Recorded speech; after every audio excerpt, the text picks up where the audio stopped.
Don't underestimate the power of truth. There's nothing more powerful. Now, in order to speak what you might regard as the truth, you have to let go of the outcome. You have to think, all right, I'm going to say what I think, stupid as I am, biased as I am, ignorant as I am. I'm going to state what I think as clearly as I can, and I'm going to live with the consequences no matter what they are. That's an element of faith. The idea is that nothing brings a better world into being than the stated truth.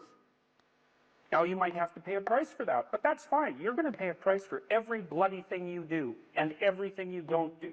You don't get to choose to not pay a price. You get to choose which poison you're going to take. That's it. So if you're going to stand up for something, stand up for your truth. It'll shape you, because people will respond and object and tell you why you're a fool and a biased moron and why you're ignorant. And then if you listen to them, you'll be just that much less like that the next time you say something. And if you do that for 5 years, you'll be so damn tough and articulate and able to communicate and withstand pressure that you won't even recognize yourself. And then you'll be a force to contend with.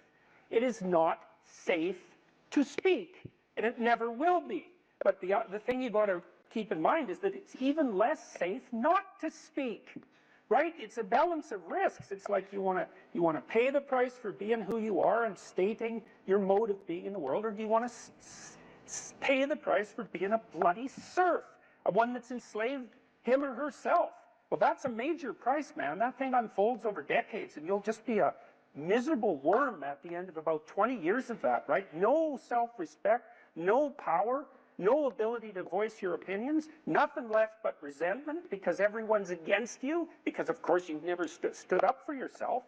It's like, say what you think carefully, pay attention to your words. The price is, it's a price you want to pay if you are willing to believe that truth is the cornerstone of society. And in the most real sense, if you're willing to take that leap, then tell the truth and see what happens. And nothing better could possibly happen to you. There'll be ups and downs, and there'll be pushback, and there'll be controversy and all of that, but it doesn't matter. It's like, wake up, tell the truth, or at least don't lie. If that's a start, you know 1,000 people. You're going to know more than that over the course of your life, but let's say 1,000 for the sake of argument for now. They know 1,000 people. That means that you're one person away from 1,000,000 people and 2 persons away from 1,000,000,000 people. And you're the center of that network. And now the way networks work is that information propagates in a network manner. So don't underestimate the power of your speech. So that people have an inchoate longing to have the sort of thing that we're talking about articulated. And so don't be thinking you're alone. It's just that people can't talk, they're afraid to talk, or they don't know what to say. And those are real problems. So if you're reasonably articulate, like, start talking and sharpen yourself up. I mean, the enemy is a cloud. They're a cloud of gnats. They're only courageous in groups. They're only courageous in mobs. If you stand your ground and don't apologize and articulate things properly, they'll disperse around you like they're not even there. So most of it's illusion. So don't be afraid, but be afraid of the right thing. And the right thing you should be afraid of is not saying what you say, because that's the same as not being. And here you are, suffering away. You might as well be at the same time. At least then there's something to you. Where do you find the hope and the strength to continue to fight? Or for those who are listening, to get the motivation to stand up and say what's on their mind? Well, people have to have a dialogue with their own conscience. You know, if you don't, imagine that you get upset with something when you recognize an obstacle in your path, and then imagine that you need a path and that you've chosen reasonably wisely, let's say, not perfectly, but reasonably wisely. An obstacle arises, you're frustrated, disappointed, ashamed, afraid. Well, you have something to do to clear out the obstacle. You have something to say. Well, then you don't clear out the obstacle because you're afraid to speak, or you're unwilling to speak. You want to defer the conflict because you hope it will go away. All that'll happen is that the obstacles will pile up. But then your life will be nothing but obstacles. Well, you need to know that. You have to ask yourself if you believe that's true. If it's true, then you don't want to remain silent. Imagine too that as you remain silent, you get smaller because you're not manifesting the courage necessary to live by your own standards. And the problem gets bigger. Well, if you're not going to speak now, what makes you think you're going to be more prepared in the future? You won't. Why is that going to happen? When does that ever happen? Well, I can't believe we're talking about school. People who say, just stay quiet in school, just get the grade. That's paying wrong. them. That's wrong. That's right. You're paying them. You don't have the courage when you're paying. When somebody's paying you and they're doing something at work and they want you to play along, you think you're going to have courage then? I mean, you've got to face it I tell as my it students happens. all the time to never write something they didn't believe to be true. And I know this as a psychologist too. You might think I can get away with writing out something I don't believe for the grade and all, but there are studies of this sort of phenomenon. So imagine you have a viewpoint, and I measure that with a political attitudes questionnaire. Okay, maybe it's a viewpoint.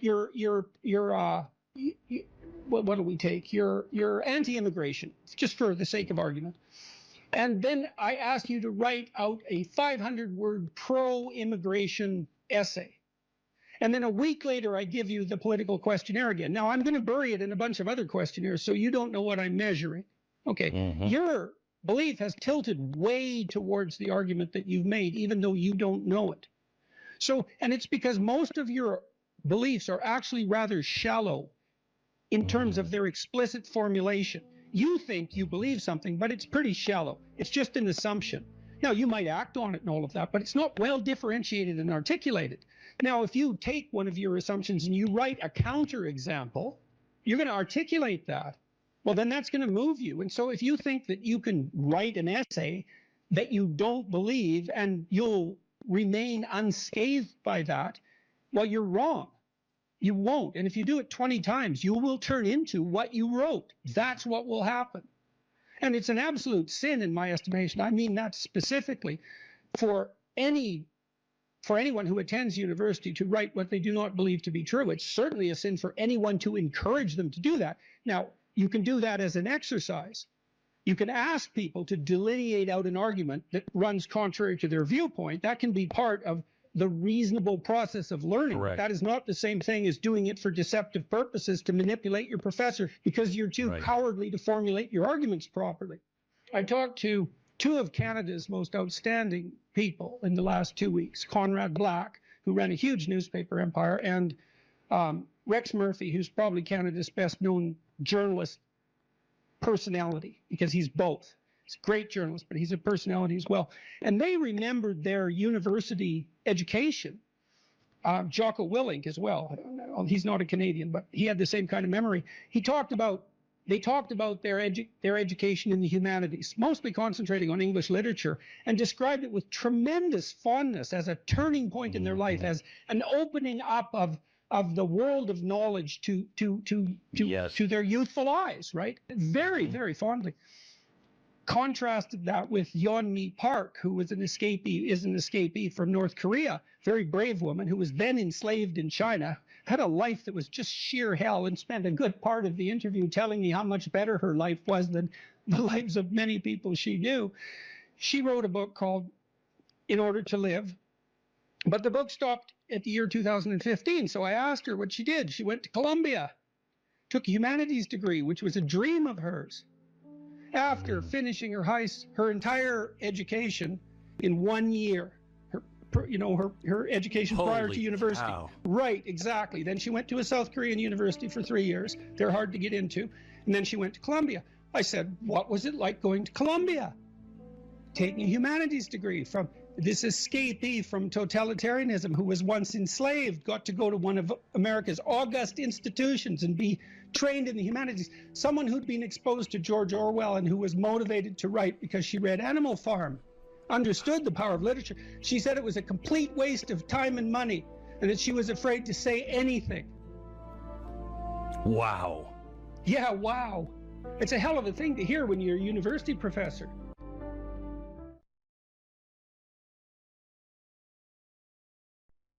What has been your experience with dealing with these men who have these nice guy tendencies, who can't stand up for themselves, who their moms raised them to be this type of anti-man? Yeah, well, sometimes that can also be temperamental, right? Because if a man happens to be high in agreeableness, this is also true of women. They're much more conflict averse and and they're nicer in their temperament. So if you get an agreeable boy, let's say, who also has a doting mother, then you might have that problem. There's other ways of having that problem, but that's one way. Well, when I saw people like that in therapy, they were often resentful and angry and passive aggressive and getting in their own way, often to spite, whoever was doting on them, let's say. And so the first thing I would do is listen to why they were there, and then start to unpack that anger, and then start to work with the individual to figure out how to voice that. You have to separate out what's old history and useless and what's just narcissism and infantilism from genuine concerns. But if you listen to people, they will sort that out for themselves. That's one of the cool things about being a therapist, is if you listen, that happens more or less by itself. And then as a behavioral psychologist, maybe someone like that would need a raise, but would be afraid to ask their boss. Well, we just practice that. It's like, okay, well, first of all, why should your boss give you a raise? Like, there might be good reasons. He doesn't want to lose you because you're a good worker. Well, are you a good worker? And if you weren't, well, we'd solve that problem. Put yourself in a position where you deserve the raise. Okay, well, now you're too timid or you're too unskilled, because you have to differentiate those two things too, because some people who can't stand up for themselves actually don't know how, whereas others are afraid, and some are both. And so you have to figure out, so some of it's skill training. Well, how do you actually ask your boss for a raise? Well, you tell the truth. That's the best way. You say, look, here's what I'm doing. Here's why it's really useful for you. It looks like I'm somewhat underpaid in this role. That's demotivating me, possibly. I also have other options. I think I need, 15% more, and I'm interested in moving up, and here's what I'll do for you if you do that. And so, think about it. And then if your boss doesn't do that and all that's true, well, then you should be assertive enough to find another job. Or maybe you look for another job before you even ask for the raise. Put your CV together, right? Update it so you're not afraid to look for another job. All this is strategic thinking. That was another thing that was really fun about clinical work. Most of my clients, they doubled or tripled their salaries within 3 or 4 years. Oh, wow. They worked at it. This wasn't nothing. This was major league strategic planning. And that was true for women and men, so, and that's very fun to watch that happen.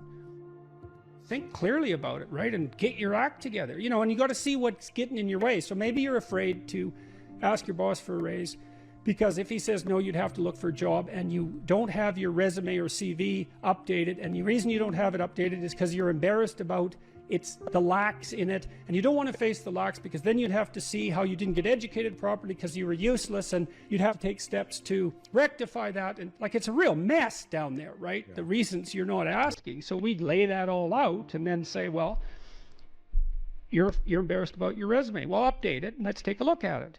Okay, well, here's some holes and they're not good. What could you do to fix those? And then you break it down into small steps, right? Implementable steps. That's very practical. So that's a good thing to know. If you have your sights set on a goal, you'll move towards it if you break the steps down small enough so that even someone as useless as you will do it. And that also requires a fair bit of humility, because what you might find, especially if you're avoiding something, is that the step you are actually willing to take is so small that you're embarrassed to admit it to yourself, so you won't take any steps at all. Well, that's completely counterproductive. And the reason that's not proper thinking, let's say, or productive thinking, is that, well, small steps get bigger real fast. And it doesn't matter where you start. If you're doubling your utility every, few weeks, who cares where you start? It starts to take off real quick. So you don't want to be embarrassed. You don't want to be so embarrassed by where you are that it stops you from becoming who you could be. And that's tough. It can be that's real tough. I'm not making light of that. I see exactly why people avoid, but it's not a good solution.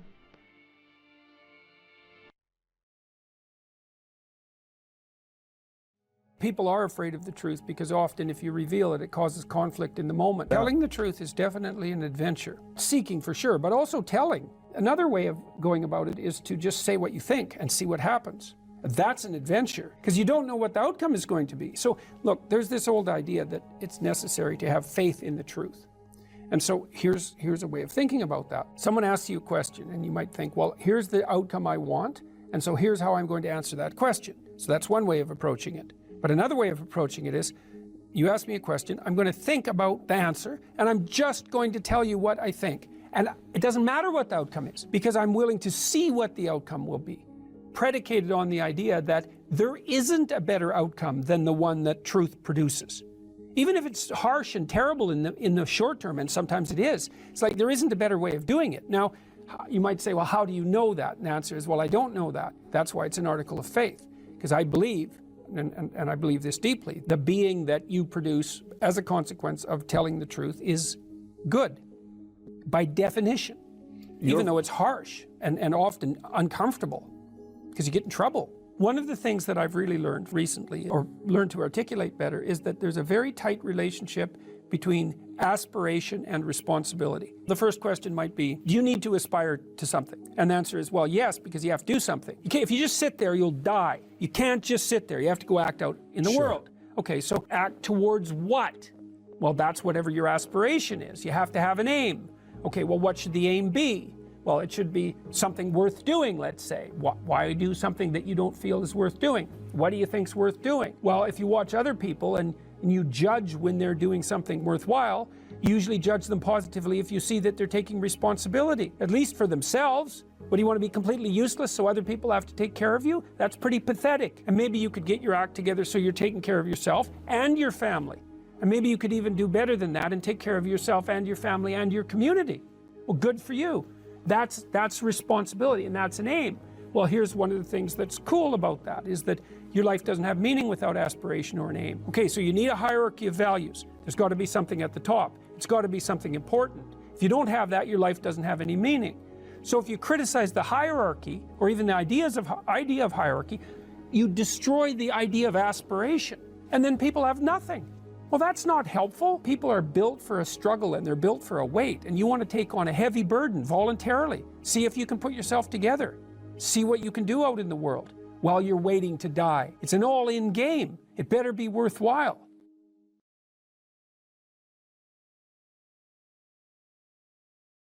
Right? They're all like, why should I stand up, be a martyr, get fired? This guy at Google got fired. Yeah.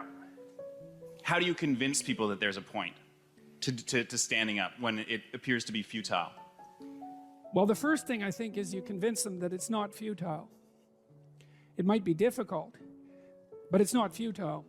If you get your words right, you have something to say, there'll be an impact of those words.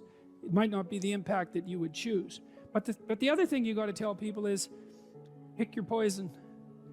You may be in a situation where you don't have a cakewalk to the Garden of Paradise. You got tyranny or famine. Those are your choices. But you get to pick which one you have. And I would say if you're being oppressed, and I mean in your soul, by what you're required to swallow at work, well, you think you're not paying a price for that? You got no self-respect, and rightly so. But worse than that, you're an agent of your own destruction. You're destroying your own ideal, and you're letting people who are weak and corrupt win. And if you stood up and stood up properly, but you have to put yourself in order to do this, at least to some degree, right? You can't do it casually. You have to do it from some position of preparedness and strength. Then what makes you think you couldn't scare them back into the corners? And that would be a good thing. And, you know, the alternative personally is bad because there's a psychological degeneration that goes along with it. I've seen this with many, many of the people that I've worked with who have been tyrannized in the workplace to the absolute detriment of their psychological and physical health, right? To the point of collapse, confronting these crazy, crazy things when they were sensible people. That's a terrible price to pay, man. Like it's a bad price. And then if the foolishness isn't dealt with at the local level, when it's still relatively trivial, then it will multiply until it's dealt with at the social level. And we're seeing signs of that already. Antifa is a good sign of that. You know, and problems that aren't solved multiply, and soon people fight. And you know, better to argue than to fight, unless you want to fight. And some people want to fight, and I can understand why, but I wouldn't recommend it, because that doesn't lead good places. It really doesn't lead good places. So I say you have a duty. Maybe that's why you stand up. It's because you have a goddamn duty to stand up and just say what you have to say.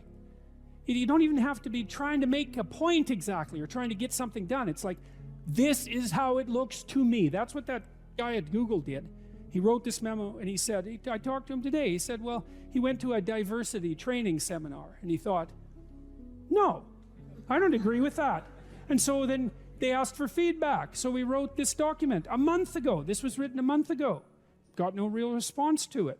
Well, it bounced around inside Google until a lot of people, you know, got interested in it, and then it escaped into the outside world. But all he was doing was, he was told a bunch of things he didn't think were true. He wrote down a bunch of things he thought were probably true. He launched that out and said, well, I think these things are probably true. It's like, well, probably they're true. Well, so he paid a price for it, but maybe we'll see what sort of price he paid for it. Man, he's going to be a lot tougher in 2 years than he was 2 years ago. You know, like I reviewed this guy's document. I did that yesterday. And everything he said was validated by the scientific literature. So what has happened is that someone has been fired publicly by a major corporation for stating well-grounded scientific truths. Right. They're exactly the sorts of things that I say in my classes, for example. And the reason that I say them is because I read the literature. It's not because I'm personally happy about the facts. I think IQ research particularly is so dismal that you can't possibly read it without being seriously disheartened. If I could reconstruct the world so that the IQ research wasn't true, well, it'd sure be tempting, you know? But that's not how science works. Science doesn't tell you what you want to hear. It just tells you the way it bloody well is. And he got pilloried for revealing a good fraction of current scientific knowledge about gender differences. Okay, that's not good. And as you said, that's a big company and it controls our communication. So how about we do what we can to ensure that these large communication companies don't get to impose a factually false ideological structure on the rest of the planet. Well, you could think about supporting this guy who blew the whistle. There's a fundraiser for him online. He could use some money. He wants to sue Google. Yeah. You know, maybe we could let them know that hiring a human resources director who's also concerned with equity is probably not a good idea for a capitalist company. Why in the world would you hire your own enemies? I don't understand that. So, well, we'll see how the dialogue continues. But back to the personal, like, you need to say what you think because that's where you come from, right? And if you don't say what you think, then you kill your unborn self. That's what you do. That's what Cain did when he killed Abel. And that's why his punishment was unbearable. You know, you have things in you that are struggling to come to the light. That's the truth you need to utter. And you need to utter that truth because without that truth, you cannot live in the world. Because the world's real and you need truth to live in the world. And if you stifle your truth, well, how can that be anything but something that brings about hell? How could it be any other way? So you think, well, why should you speak up? That's easy, because the consequences of not speaking up, although delayed, are far worse. That's the reason. That's the reason. If it can't be courage, it could at least be prudence.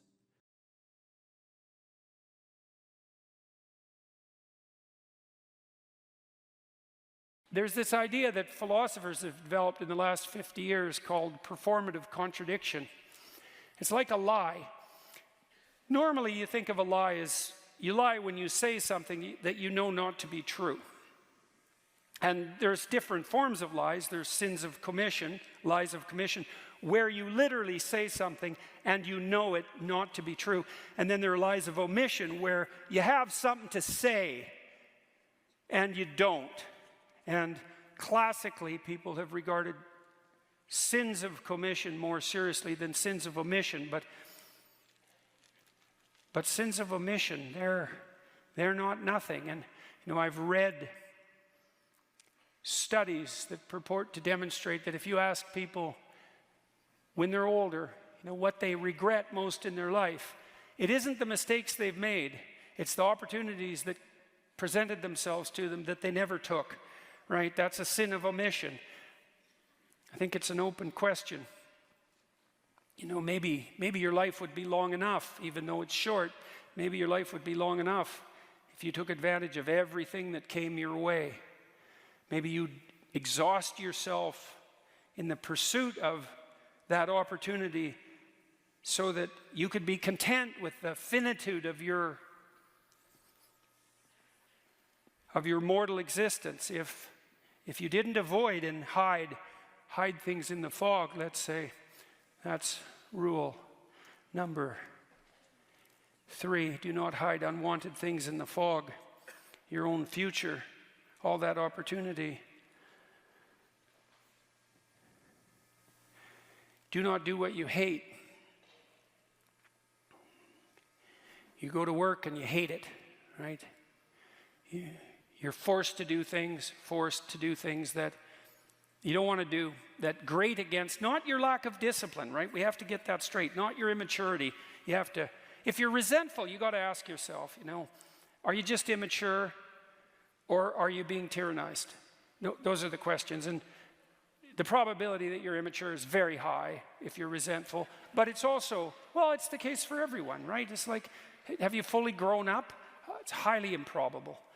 And well, you know what people, you know what they're like, you know yourself, that you're still 13 in some ways. And I can see this in my clinical clients often. It was so interesting watching them talk, because especially if they had been hurt at some point in their life, they would literally, I could see them transform right before my eyes. I saw one woman once who talked to me about a very traumatic experience she had. Her mother put her in a grocery cart, and it was on a hill.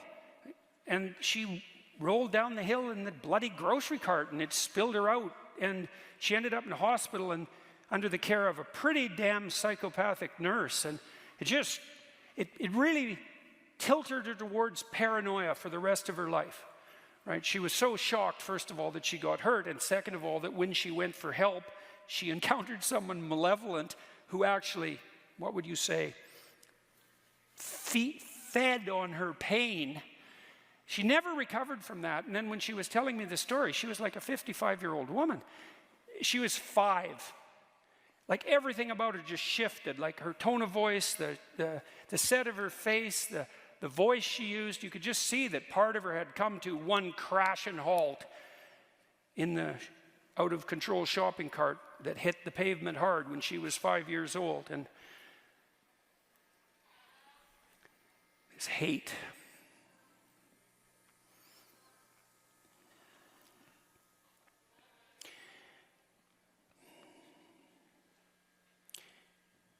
There's this idea in the New Testament. It's a very tricky idea.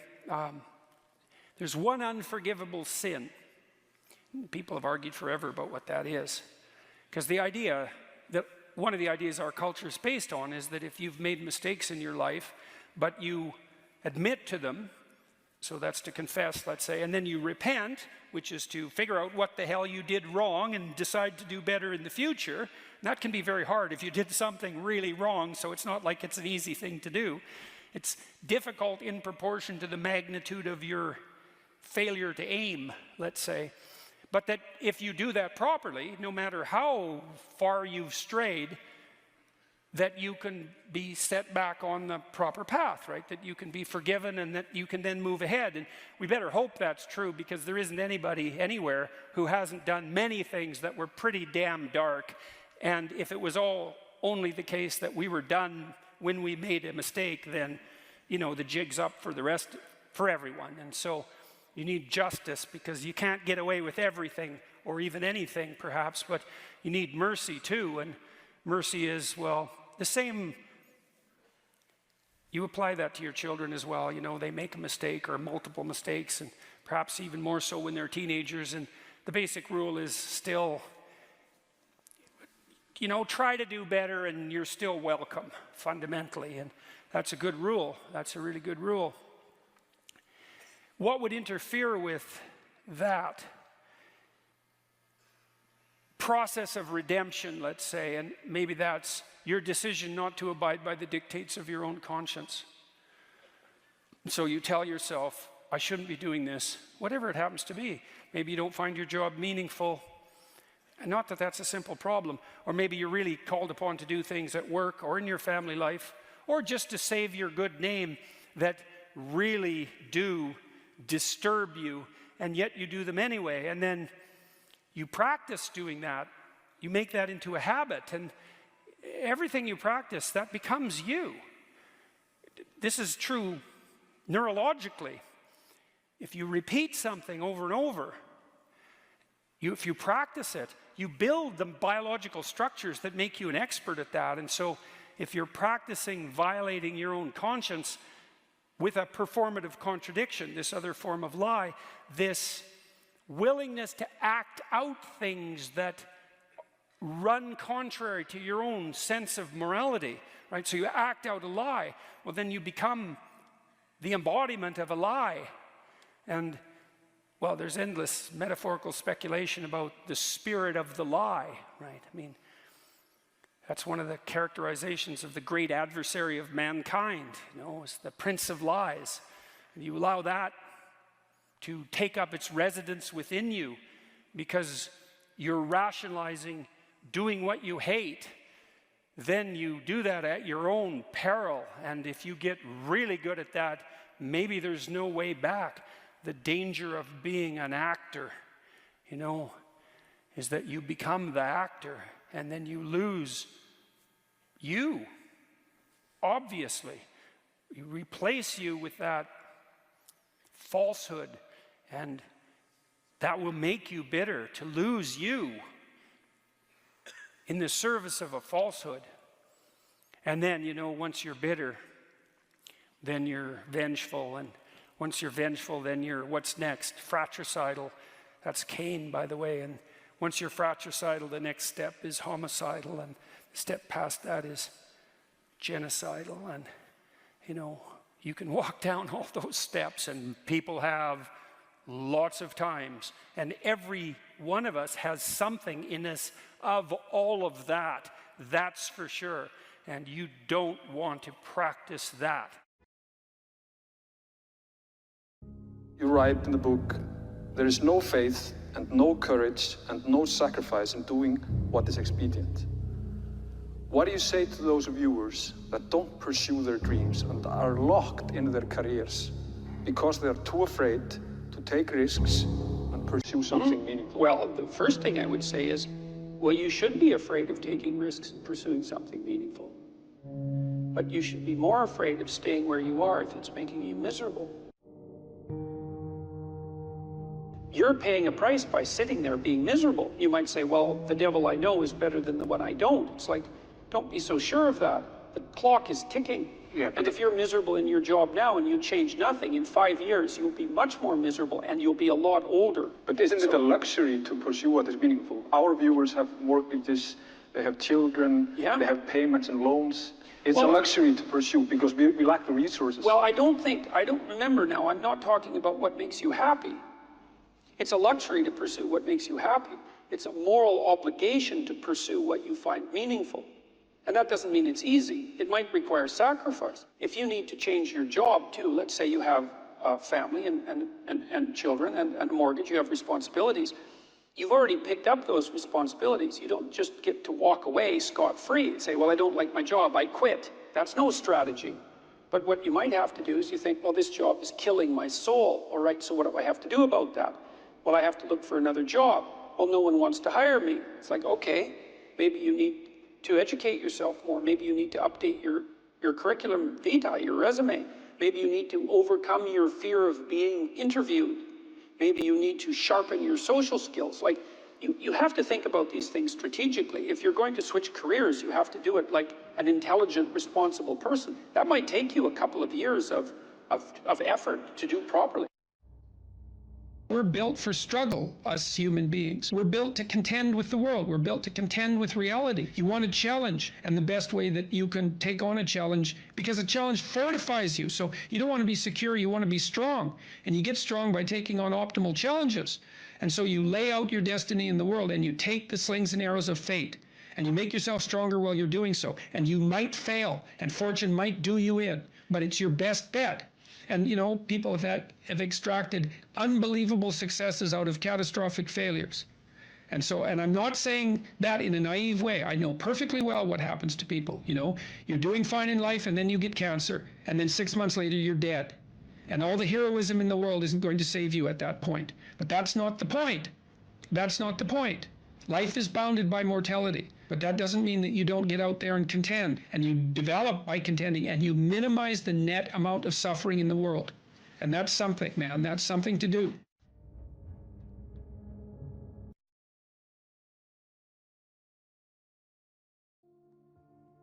We've met some of your fans, and we got the impression they were all male fans, the ones that we talked to.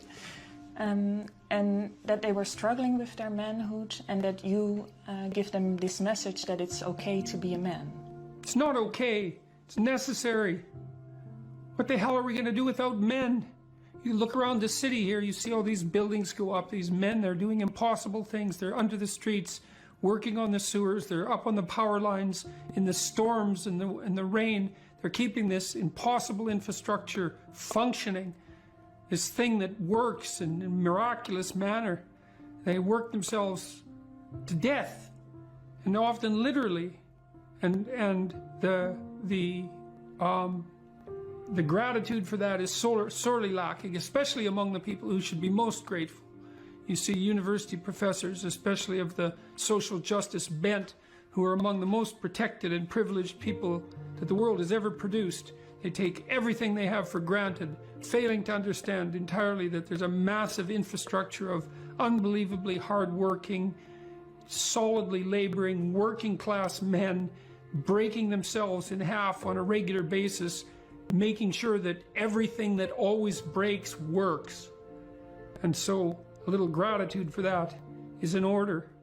And it's very useful to tell everyone, not just men, that they have an important role to play, a necessary role, and that if they act properly and honestly and forthrightly, that they can put their lives together and they can help their families and they can make their communities better, and that that's not toxic masculinity, that appalling phrase. It's what keeps the world going round. If we had any sense, we'd understand that, instead of doing everything at every possible moment to label what we have in the West as oppressive and patriarchal and fundamentally predicated on power, of all the insane propositions.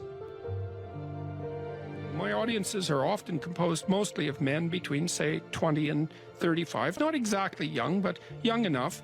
And they're desperate for a discussion about responsibility and fair play and noble being and working properly in the world, and the idea, and to hear the idea that their lives actually matter, that if they straighten themselves up and fly right, that they'll have a beneficial effect on themselves and their family and the community, and that the world is starving for that. And for them as individuals, not for them as a group, but for each of them as individuals. So yeah, it breaks me up. Every time the topic comes up, it breaks me up, because it's so damn sad, and we're so stupid. We're alienating young men. We're telling them that they're patriarchal oppressors and denizens of rape culture and you know, tyrants in waiting, and we fail to discriminate between their competence and their tyranny, and it's awful. It's so destructive. It's so unnecessary, and it's so sad. And so whenever I think about it, especially because of all that I've seen of it, it makes me sad, like deeply. It's so sad. Once you orient yourself, then you have an obligation, I would say an obligation to the development of your soul, to speak the truth. You have to be oriented properly, though, because the truth is something that exists in service to an ideal of sorts. Then you can imagine that you could use your language two ways. You can use your language to manipulate the world and to extract from it what you want. So, for example, maybe you go out on a date with someone and you decide that the end goal of the date is to have a sexual partner for the night, and then you can craft your language to manipulate the person into providing you with what you want. And that's like an instrumental use of language. But the problem with that, there's many problems with that, but one of them is that what if your idea about what you should want is wrong? Like maybe that's not the way to treat someone that you're on a date with, out on a date with. Maybe you're minimizing and reducing the interactions between you from what could be a healthy and elevated state of interaction and discourse to something that basically the pursuit of impulsive pleasure, and maybe that's not good for you next week and the week after and a month down the road. Maybe orienting yourself towards impulsive pleasure is a very bad idea. Remember what happens in Pinocchio. Pinocchio goes to Pleasure Island, and Pleasure Island is a place where impulsive pleasures can be had at a moment's notice. But what Pinocchio discovers, along with Jiminy Cricket, that Pleasure Island is run by masked totalitarians. They're all dressed in black, you remember, and they're turning the children and adolescents who are on Pleasure Island, they're depriving them of their voice, turning them into braying jackasses, and preparing to sell them as slaves to the salt mines. And so there's an implication in that story that the pursuit of impulsive pleasure is one route to totalitarianism and slavery, and I believe that. So perhaps orienting your language towards the gathering of impulsive pleasure is a misuse of your highest gift, the gift of logos, the gift of communication. The alternative is to orient yourself towards the highest good, as we already described, and then speak the truth. And you can tell when you're doing that, or you can tell when you're not doing that, because if you're not telling the truth, if you're using someone else's words, you're being manipulated in a sense by forces that are behind the scenes. You're not using your own words. You're the puppet of an ideology or another thinker or your own impulsive desires. And you can tell when you're speaking like that because it makes you feel weak. It makes you feel weak and ashamed. And you can localize that feeling physiologically. If you listen to yourself talk, you can tell when you're speaking properly, you will experience a feeling of integration and strength. And when you're speaking in a deceitful or manipulative manner, you'll feel that you're starting to come apart at the seams. And what you need to do is practice only saying things that make you feel stronger. And that'll mean, to begin with, that you'll notice that almost everything you say is a lie. It's either a lie or someone else's words. It's very hard to find your own words, but you don't actually exist until you have your own words. So then you try to teach yourself how to speak your own truth, and you listen to other people while you're doing that, because they can help you shape and correct your words. They'll react to them badly if you formulate your ideas badly, and if you listen and pay attention, then you can learn to formulate your words more and more clearly and accurately, and that makes you more and more powerful. It gives you more and more authority, which is the beneficial form of power.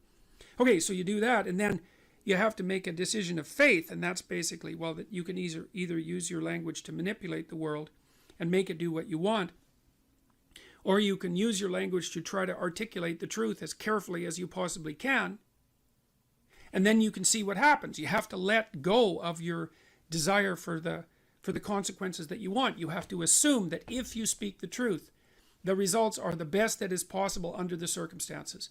And so it's an exciting way of living in some sense. It's like continually walking off a cliff, because you don't know what's going to happen next if all you do is say what you think. And maybe you're at work and you say what you think and you get fired and you think, oh my God, that's a terrible catastrophe. But maybe it's not, because maybe if you're working somewhere and you have to lie to maintain your job, maybe you shouldn't be there. Maybe it's deadening your soul and damaging you in some permanent manner and making you corrupt. And so you have to orient yourself. You have to speak the truth as carefully as you can. You have to listen to others so that you correct your speech. And then you have to allow the consequences that ensue to unfold as they will. That's the ultimate act of faith, I would say. And that's what you do if you belong to Truth University.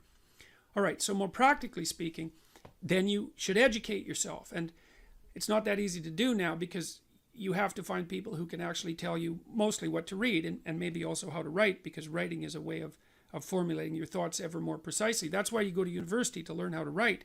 If you know how to write, you can think. If you can think and speak and communicate in writing, you're unbelievably powerful in the authority manner, because arguments move the world forward, and if your arguments are tight and well constructed and lucid and well edited and carefully thought through, and you have 5 rationales for everything that you're doing, which is what happens if you learn to write properly, then you're like a force of nature, man. No one can take you down. And that's one of the things that people aren't taught about why you go get educated, especially in the humanities. Humanities education, if it's real, organizes your psyche, grounds you, puts you on a rock, and makes you a force to contend with. But you have to read the right people. And those are the great, they're the great people of the past. In my list, they're the great men of the past, and that's just how it is. And so here's who I would recommend. I put reading lists up at jordanbpeterson.com. There's 2 of them.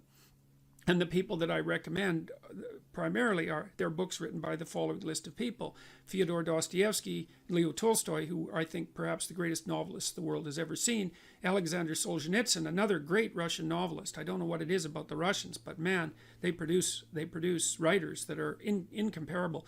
Alexander Solzhenitsyn wrote a book called The Gulag Archipelago, where he analyzed the Soviet prison camp system that arose after the Leninist revolution in the second decade of the 20th century, and details in absolutely precisely how the tenets of Marxism, the Marxist tenets that are supposed to free everyone and change the world, produced legislation that was absolutely murderous in its consequences. And Solzhenitsyn painstakingly traces the logical pathway from the original Marxist principles to the legislation, to the genocides. Because you'll hear people who are basically Marxists say things like, well, true Marxism never existed. And Solzhenitsyn took that argument apart in the mid-70s, and the Gulag Archipelago was an intellectual bomb. It demolished any credibility that Marxism had to intellectual respectability. You have to read the book. The book is about the central issue in our culture at the moment. If you don't read it, you're not informed. You can't participate in the debate except as a puppet. And so I wouldn't recommend participating in this debate as a puppet, because you don't know who's behind the scenes pulling the strings. If you remember the Pinocchio story, the forces that were pulling the strings were not forces that were acting in Pinocchio's best interest, that's for sure. George Orwell, English essayist, incomparable commentator on socialist totalitarianism, even though he was a left-winger and a brilliant one. Aldous Huxley, who wrote Brave New World, had some very brilliant things to say about the potential demolition of sexual choice of sexual partner as a part of a dystopian future. Friedrich Nietzsche, a philosopher who described himself as someone who thought with a hammer, and Nietzsche is a very, very dangerous person and an absolutely brilliant writer. And Carl Jung, who was a student of Nietzsche, and who Nietzsche was the philosopher who announced the death of God back in the late 1800s, and Jung spent his whole life attempting to revivify God. That's one way of thinking about it. And so if you educate yourself, and this is a really good place to start, if you read these authors, then you'll know what else to read. If you read these authors, it'll take you a good long time, and it will be very, very hard on you, and you won't be the same person when you come out, and that's very frightening. And because being torn down and rebuilt is no joke, but it beats the hell out of the alternative, which is just to stagnate and stay a stagnant infant, which is not something I recommend. There's nothing uglier than a stagnant 40-year-old infant. I had an interesting experience the other day. I went to the keg. I go there because I have food allergies, and they're very careful with people who have food allergies. And the waiter took me to the table, and he said that he had been watching my lectures, and that's a very common experience. And he was happy about that, and he said that he'd had 2 promotions at the keg in the last 4 months because he'd been watching my lectures. And I really found that an affecting experience, because, you might say, well, he's working as a waiter at the keg, and there's nothing particularly heroic about that. And I disagree with that, actually, because I don't care where you're located, you can do a hell of a job, and I mean that literally. You can take whatever job you have, and you can make it a real nice little piece of absolute misery. Or you can act like a civilized human being and notice that no matter where you are, there's a richness and a complexity that's completely inexhaustible right at hand. And then you can take that seriously, and you can say, well, I happen to be a waiter at the keg, and he's a young guy, and perhaps that isn't where I want to end up, but it's not nothing. It's a rich environment, and I can make it a lot better if I want to. I can get along properly with my coworkers and not gossip behind their back, and I can treat my customers properly. And if an opportunity comes my way, I can take it, and I can see what happens. And so he said that's what he had started doing, and that things were working out much better for him. He was in a much better job than he was 3 months ago. And 3 months, that's nothing, right? I mean, that's a nice trajectory. It's an uphill trajectory, and that's what you want, really.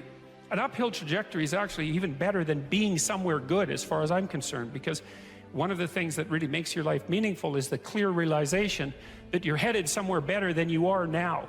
And then it's even better if you also understand that there's a direct causal relationship between the things that you're doing and the steepness of that incline. And so I get a lot of letters from people like that, and they say, well, you know, I've been listening to these lectures and I decided that I'm going to try to take responsibility for my life, and so I've started to stop doing all the stupid things that I know that are stupid, that I know I shouldn't be doing, and I've started doing some of the things that aren't stupid that I know I should be doing, which seems pretty obvious, really, if you think about it.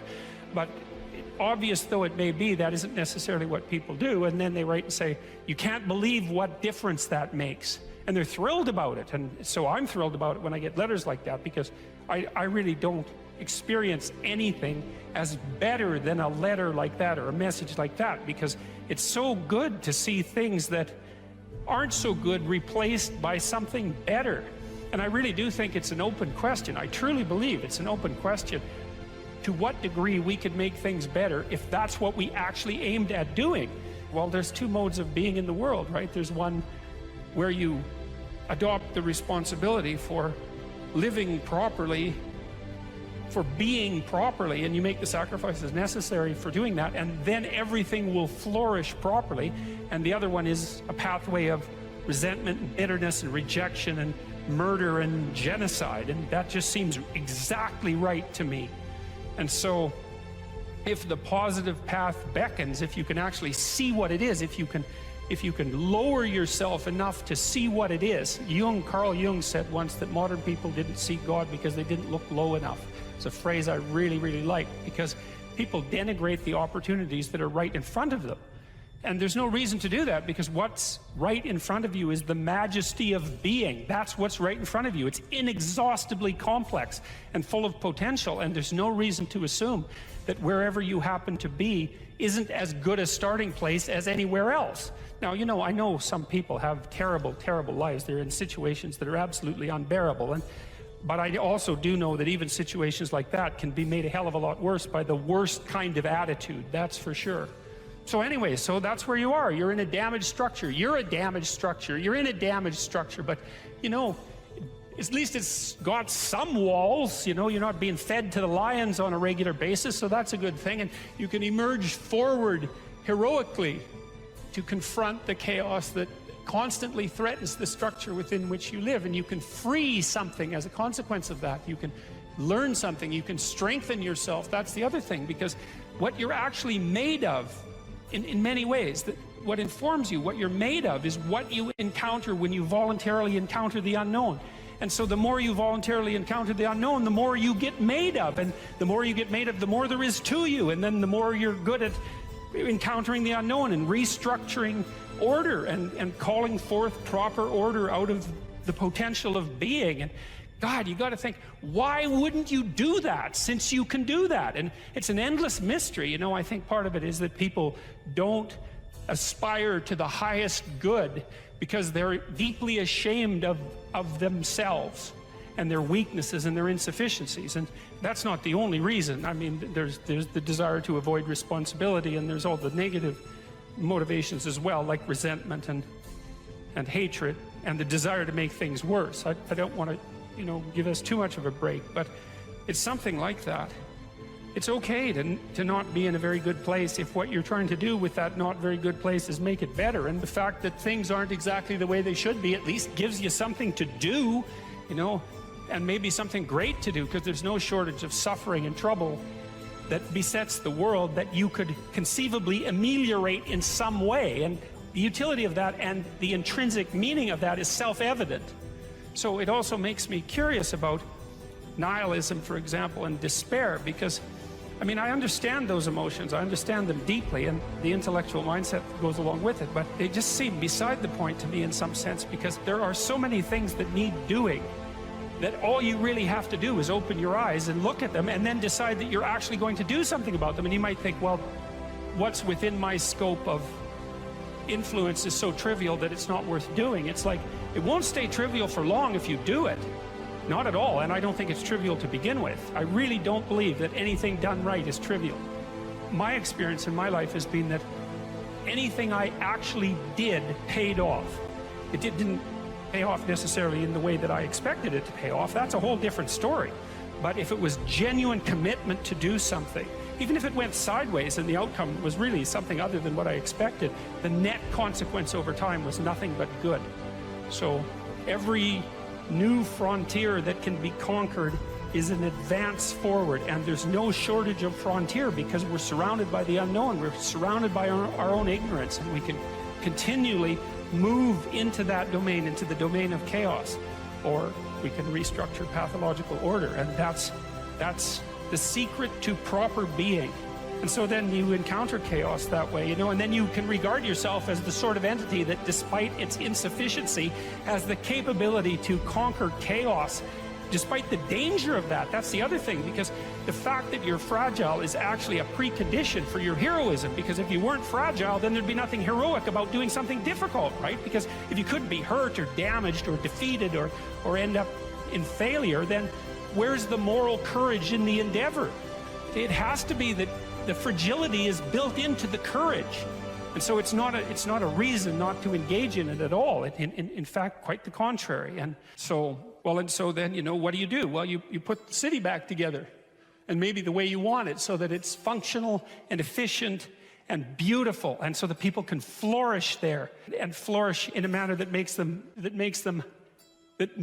feel that the unbearable catastrophe of being is worth it for the experience. That's what you're aiming at.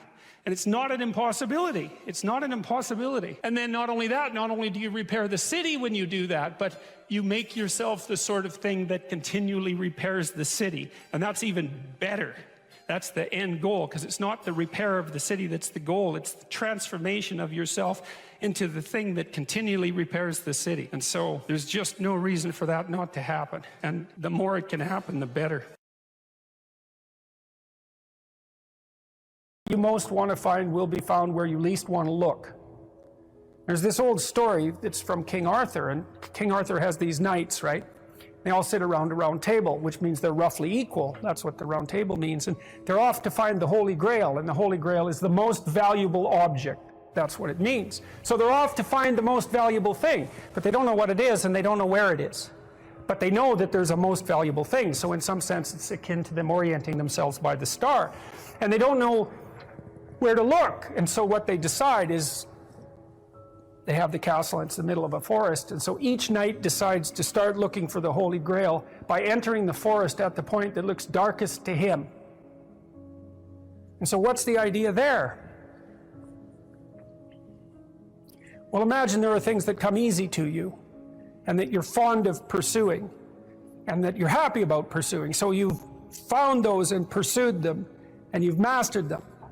So you know all that, but then there's another place that you don't want to go. And so you haven't gone there, and you haven't mastered it, and you're very small in comparison to it because you haven't mastered it. And so it has this monstrous aspect. If what you're doing isn't working, it's where you haven't gone that you need to go. And so I can give you another example of this. So let's say you're an agreeable person, and so you don't like conflict, and you won't stand up for yourself, and you regard anger and the proclivity to provoke and to engage in conflict as something that's positively terrible. It's not only that you're not good at it, it's actually that it's wrong. So that's where you have to go if you're going to learn how to stand up for yourself. And imagine that you're afraid. Maybe you have something like agoraphobia. And so there's a whole bunch of things that you're afraid of, and you don't want to go there. But if you want to put yourself together, then that's exactly where you have to go. And so it's frequently the case that what you want to find is to be found where you least want to find it. And that idea is echoed in the prominent stories of dragons and gold. It's exactly the same idea. The dragon is this terrible thing. It's this terrible predatory thing that lives forever and is very, very wise. And it lives underground, and it'll kill you. It'll burn you up in a second. But it hoards gold. And so you have to go there into the dragon's lair if you're going to get the gold. And that's a representation of people's paradoxical relationship with reality. It's like you have to go out there and confront it in order to incorporate what it has to offer to you. But the probability that that's going to be intensely dangerous and push you right to the limit, first of all, those are actually the same thing. If it didn't push you to the limit, you wouldn't gain anything valuable from it. So you don't get one without the other. You don't get the gold without the dragon. That's a very strange, very, very strange idea. But it seems to be accurate. So all of that's lurking underneath this, in this imagery of the whale. Now, the whale, you can think of the story of Jonah. What happens with Jonah is that, roughly speaking, he's a prophet, and God tells him that he has to go to this city and straighten it out because it's veered off the path and it's heading towards doom. And Jonah thinks, I'm not going to that city to tell those people anything like that because they're not going to be very happy with me just showing up there and telling them, you know, everything they're doing wrong. And so he hops on a boat and tries to get out of there. And then God conjures up this huge storm and the boat is about to be swamped. And Jonah admits that it's actually his fault because God's upset with him because he got this direct command to go straighten out the city and he ran off. And so they're not happy about this, but they throw Jonah overboard and the sea's calm and great fish comes up, a whale, and swallows him. And then he's down in the fish for 3 days and it throws him up on the dry land. And then he's learned his lesson by that time and he goes off to pursue his proper destiny. So that's echoed in this story as well, that if you don't follow the pathway that you're supposed to follow, the seas will become stormy for you and something will come up and pull you down and you'll be in a terrible place for some length of time till you learn your lesson. And if you're lucky, you'll get spit back up on shore and then you can go do what you should do. Well, I mean, that's not a lesson that anybody needs to have interpreted. I think everybody understands that.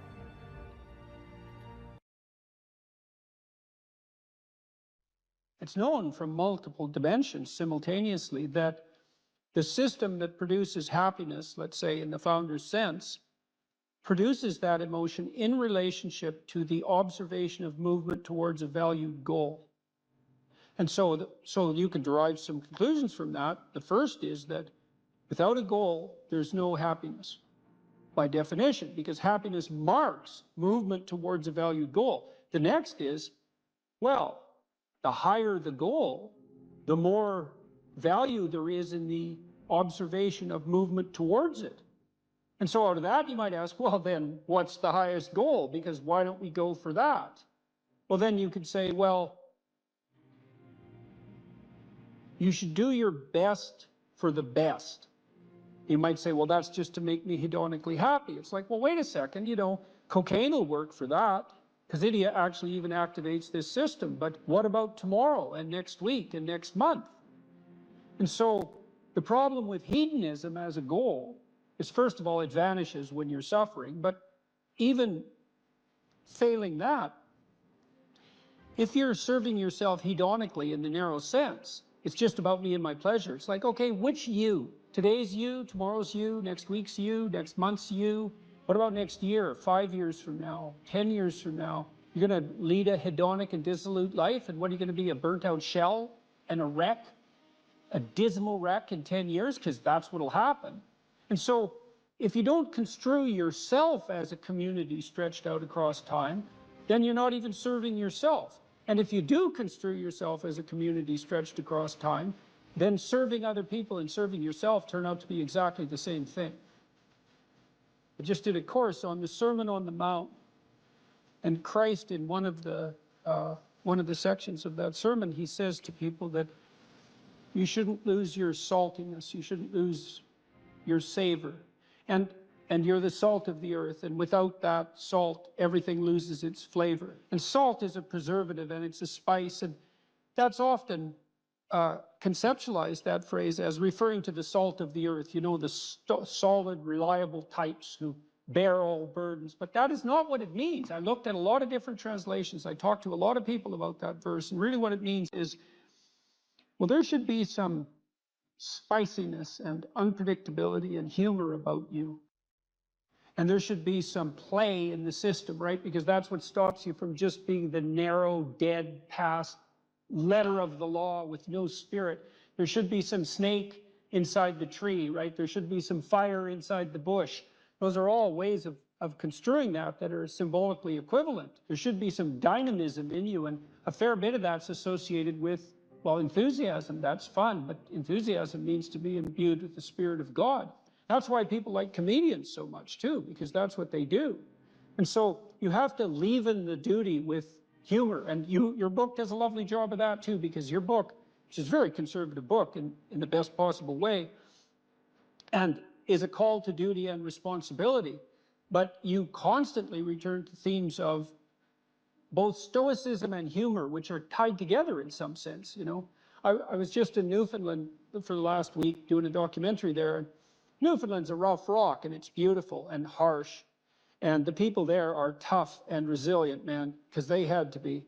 And Newfies have a great sense of humor, and they're always making fun, and that's a necessary leaven, right?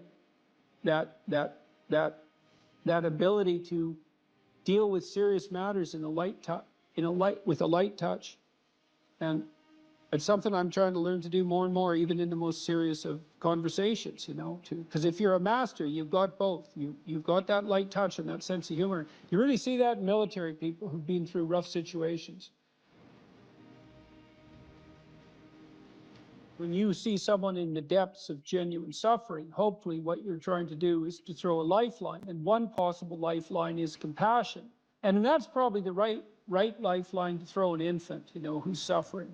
That sort of overwhelming compassion. But for someone who is an adult or making progress towards being an adult, the lifeline that might be thrown is there's something within you that would let you be more than you are, and much more, and maybe enough more so that you could actually deal with this suffering so it didn't turn into hell and take everything along with it. And there isn't anything more optimistic than that. You say something here, which I think is extremely, I'm going to read something from your book here. It is true that character is to some extent innate. I would say what that does is that it provides each of us with a range of talents and a range of temptations. And so it's something like that. So it's the hand we're dealt, and there's certainly a genetic element to that. Our genetic makeup imbues in us certain proclivities. But it is as true that character is mostly a consequence of choices. Strangely enough, we all make them, and we should make them deliberately, with the knowledge that these choices are part of our responsibility toward a purpose other than our own selfish aims. That responsibility is to your family, friends, community, and country. That's something that conservatives put forward as a pathway to virtue, you know. And what's so interesting about that, as far as I'm concerned, as an antidote to atomistic liberalism, let's say, that hyper-privileges the individual, is that it's definitely been my observation as a clinical psychologist that in the depths of misery, the capability that you have to be of service to other people, your family, your friends, your community, your country, that's actually a saving grace under such circumstances.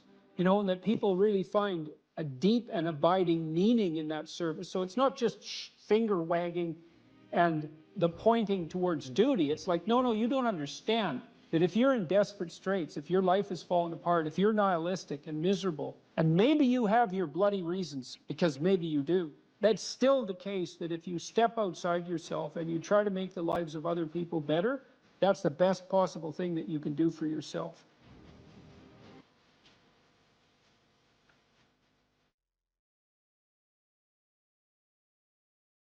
It's with our fantasy that we first meet the unknown, right?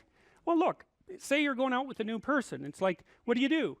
You project a fantasy on them, and then you fall in love with the fantasy. And aren't you stupid? Because you're going to find out that the match between your damn fantasy and the actual person is tenuous at best. And so Jung would call that a projection of either the anima or the animus. You know, the anima is what a man projects onto a woman he finds desirable. It's like, oh, she's the perfect woman. It's like, well, how do you know that? You've like seen her for 4 seconds, you know, but it grips you. And the same thing happens in the opposite direction. And it's an action of instinct, you know, it's like you fall in love with the image. But interestingly enough, what you do in a relationship that works is that you actually, I think that what you see, it's a rough approximation, when you project the ideal and fall in love with it, you see what could be. It could be that, but it's going to take you a hell of a lot of work, because like you got no shortage of flaws and the other person has no shortage of flaws, and so you're bringing your flaws together, and that's going to produce a lot of friction, and you're going to have to engage in a lot of dialogue before you approach that level of perfection again. But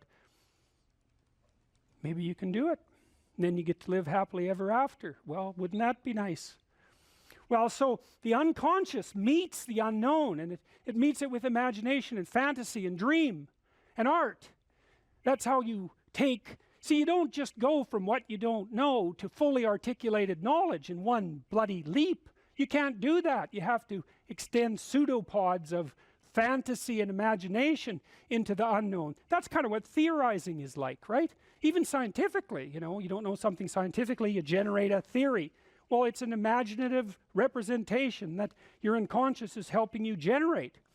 And so you meet the unknown with fantasy. That's what the unconscious is for. From the psychoanalytic perspective, that's what dreams do. And you can see why. You dream about the future.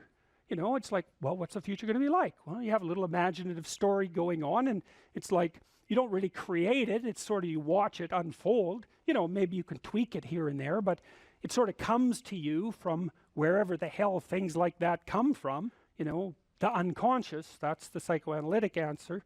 It's not really much of an answer, because it's more like a representation of a place that we don't understand.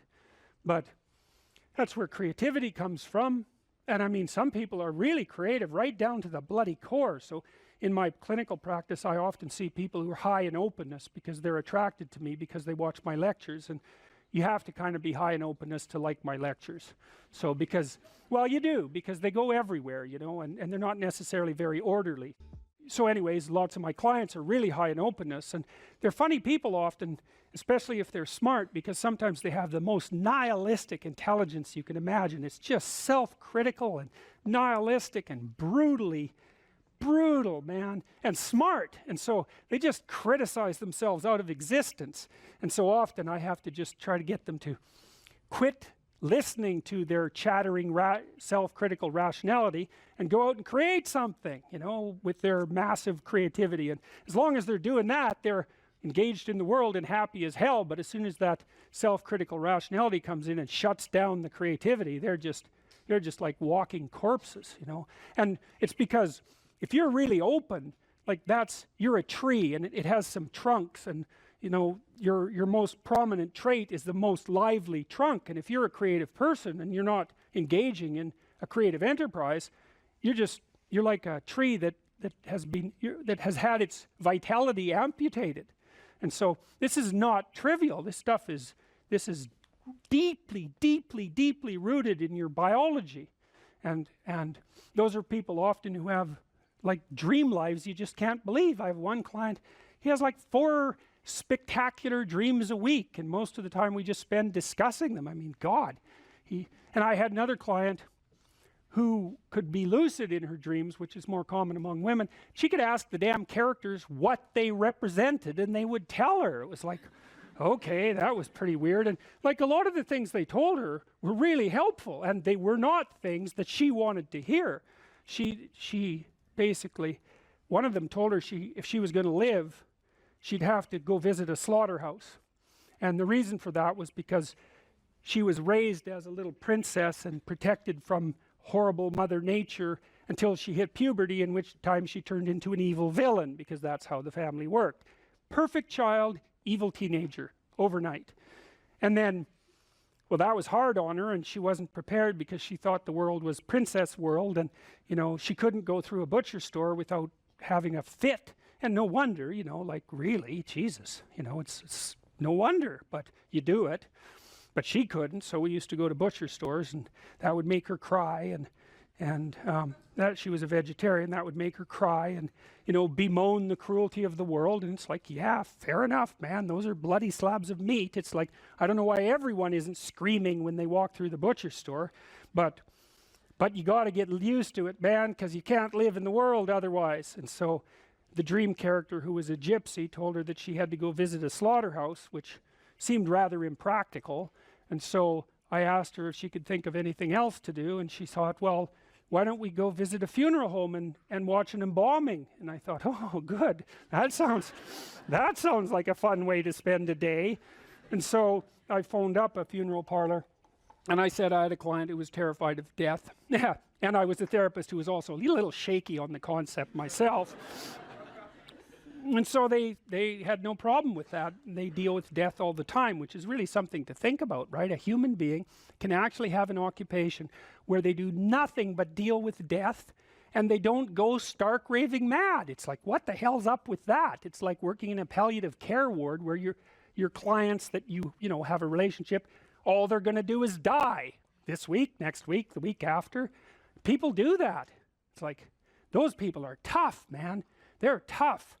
So anyways, we went and watched this embalming, which was, I have a rather high level of disgust sensitivity, so it was a little on the rough side for me.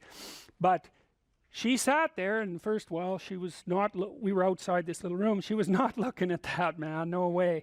Then she'd kind of go like this, and you know, that was pretty good. And then she'd go like this, and then she'd go like this, and then she watched it. And then she asked if she could go in, and she put on a glove and she touched the body, and she didn't have a fit, she didn't have a panic attack. And so she walked away from there learning that there was a hell of a lot more to her than she thought there was, and that she could see things that she didn't think she could see and live.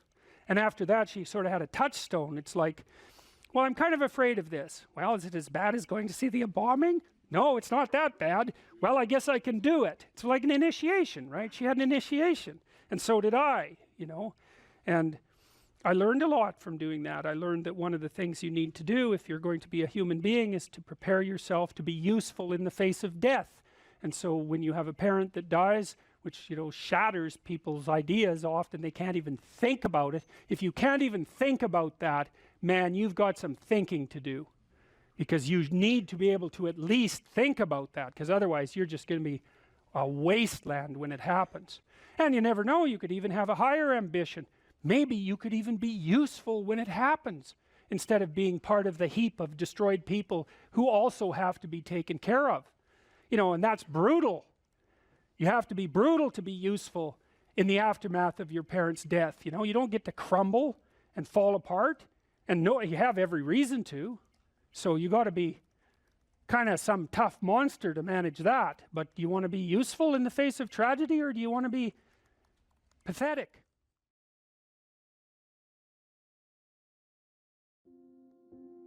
If you could have what you wanted in this moment, and I could deliver it, what would it be? How much of the mess that you see around you would vanish if the mess that you could put straight was put straight? You know perfectly well that if you put your mind to it and you make the proper sacrifices, there are things you can set straight. What advice do you have for a young man in his 20s? Make a plan. Look at what you're interested in. Get disciplined about something. Allow for the possibility that you have something important to contribute to the world, and that the world would be a lesser place without that contribution.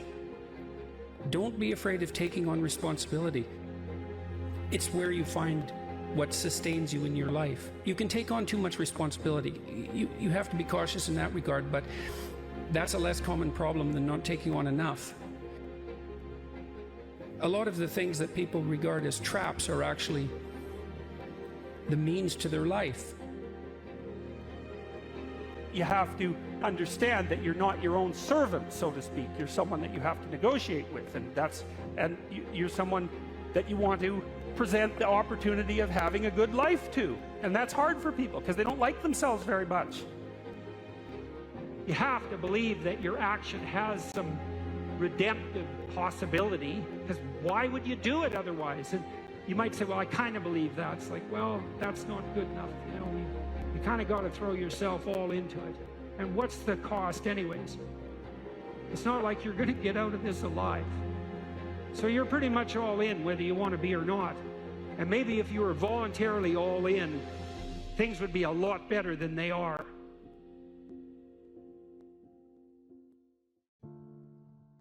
If the world isn't everything that you want it to be, maybe you're not acting the way you should. One of the things people do to buttress themselves against failure is to never let themselves really gain clarity about what they need and want. Let's say you try something, but you only do it half-heartedly. And then you fail, and you think, well, I didn't really fail because, you know, I held a bunch back in reserve, and so I didn't get what I wanted, but maybe had I been all in, I would have. And so you don't have to upbraid yourself too much for the failure. Now, it's a catastrophic way to live, to sit on the fence and to not commit, because instead of risking the possibility of failure, you engage in what's essentially the absolute certainty of failure. Because if you want something worthwhile and difficult, which you probably do if you want to have an adventure and go somewhere, then what's the chance you're going to get it if you're halfway in? You can't be halfway in, but that sort of protects you against failure, because you can tell yourself, well, if I tried, I could have done it. It's like, you know, you tell yourself that 200 times and your life's over. Better have a valued goal, because otherwise you can't get any positive motivation working out. And so the more valuable the goal, in principle, the more the micro processes associated with that goal start to take on a positive charge. And so what that means is, well, you get up in the morning and you're excited about the day, you're ready to go. And so as far as I can tell, what you do is you specify your long-term ideal, you specify your goal.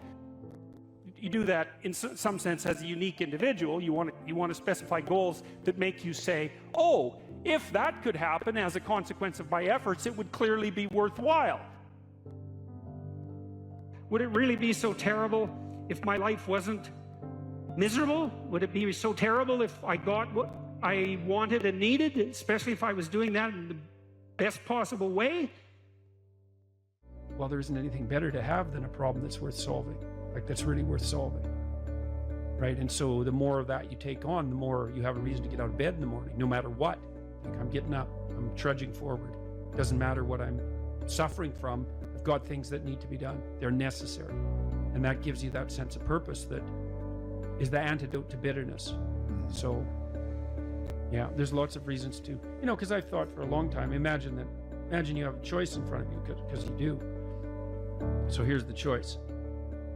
Your life is either meaningful or meaningless. Okay, so let's go through the meaningless part first. Because you think, well, of course I don't want it to be meaningless. It's like, yeah, just hold on a second. Nothing you do matters. And so impulsive pleasure is the order of the day. No responsibility. You can do whatever you want. It's like Pleasure Island in Pinocchio, right? Or it's like Neverland in Peter Pan. You're still a kid. You can play all the time. Yeah. Impulsive pleasure and no responsibility. That's the reward for meaninglessness. Well, but then the other side is, okay, well, let's say you want your life to be meaningful. It's like, okay, then what you do matters. It actually matters, right? Make a mistake, hurts you, hurts your family, hurts the world in a deeper way than you think. And you have to be awake to that. And then you have to take it on yourself. If you're looking at a complex phenomenon like male aggression, let's say, well, what causes male aggression? Well, the first thing you do is generate like 20 possible reasons. You don't limit yourself to the one you like. You know, like maybe I'm not that happy about TV. And so I think, well, TV violence probably makes men more violent. It doesn't, by the way. There's very little evidence that it does. There's quite a lot of evidence that it doesn't. Video games, because I think they're a waste of time. So they probably increase male aggression. It's like, well, no, they don't, as it turns out. Alcohol, that definitely increases aggression, male aggression and female aggression for that matter. So alcohol is a major contributor. Is it sociological? Is it cultural? Do you learn it? Is it biological? You generate all sorts of potential reasons. And you might also say, well, many of those reasons apply, not just one. And then you test them. And then the next thing you do, maybe you say, well, I want to decrease male aggression. Well, you don't assume that you know how to do that, and that if you do what you think you know, that it will work. That's all ideological thinking. The real world is way too complicated to be pushed around by that kind of thinking. And poverty, well, what causes poverty? Well, what do you mean by poverty? Well, you could think for 2 weeks about what poverty is, and you still wouldn't come to the end of it. Do you mean lower education? Do you mean lower intelligence? Do you mean lower conscientiousness? Do you mean drug and alcohol abuse? Do you mean lack of money? Do you mean absolute poverty? Do you mean relative poverty? Do you calculate that neighborhood by neighborhood or state by state? Do you mean poverty of hope? Do you mean lack of plan for the future? Et cetera, et cetera. And all of those questions, so you decompose, so you think, well, poverty is caused by lack of money. It's like, really, that's your theory, is it? Well, it's not good enough, that theory. It's not even. Most things that are truly problematic are so complex that no ideological solution can possibly suffice. It's just not a good way to go about the problem.